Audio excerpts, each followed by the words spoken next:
भजन संहिता में भजनकार दाऊद कहता है कि मैंने तेरा वचन अपने हृदय में रख छोड़ा है कि मैं तेरे विरुद्ध पाप न करूं। यहाँ दाऊद कह रहा है कि उसने प्रभु का वचन अपने हृदय में रख छोड़ा है, अपने अंदर रख लिया, ताकि वो परमेश्वर के विरोध में पाप ना करे, ऐसा कोई काम ना करे, ऐसा कोई पाप ना करे जो प्रभु की दृष्टि में ठीक नहीं है।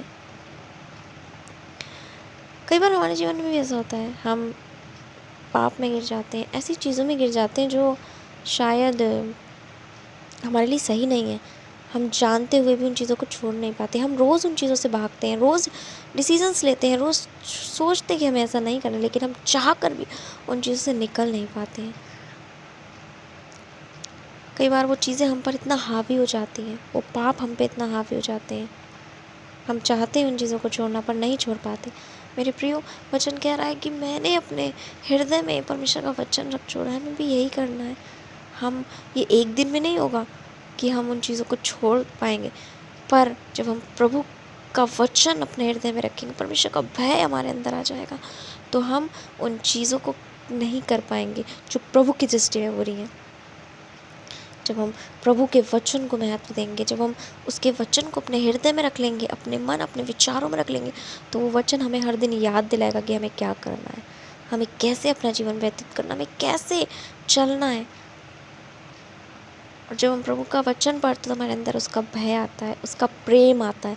और जब प्रभु का भय और प्रेम हमारे अंदर होगा तो हमारे जीवन में वो गलत पाप प्रभुता नहीं करने पाएंगे, वो गलत चीज़ें हमारे जीवन में प्रभुता नहीं करेंगी। इसलिए इन चीज़ों से भागने की कोशिश ना करें। ये ना सोचें कि मैं कैसे निकलूँ, इन सब चीज़ों में अपना टाइम वेस्ट ना करें। प्रभु के सामने घुटने टेकें, उसके वचन को ज़्यादा से ज़्यादा पढ़ें और उसके वचन के ऊपर मनन करें, अपने हृदय में रखें, अपने मनों पर, अपने जीवन में रख लें। और जब आप ऐसा करना शुरू करेंगे, आपको पता भी नहीं चलेगा कि वो पाप जिनसे आप छूटना चाहते हैं, जिनसे आप निकलना चाहते हैं, जिनसे आप रोज़ लड़ रहे हैं, वो कहाँ चलेगा। आप उन चीज़ों से निकलने पाएंगे, उन चीज़ों से आप निकल जाएंगे और वो चीज़ें आप पे प्रभुता नहीं करेंगी, बल्कि प्रभु आपको विजयी करेंगे उनके ऊपर, क्योंकि हम नहीं कर सकते, पर परमेश्वर हमें हर एक उन चीज़ों से निकालने में और हमारे साथ रहने में सामर्थ्य है। वो हमारा सहायक है, वो हमारे साथ रहता है, वो हमारी हर एक चीज़ को जानता है। तो अपने आप से कुछ करने की कोशिश ना करें, प्रभु के वचन को, प्रभु को महत्व दें, उसके भय में रहें। और जब आप ऐसा करेंगे तो वो चीज़ें जो आज आपके जीवन में है, नहीं निकल पा रही, वो चली जाएंगी आपके जीवन से। God bless you.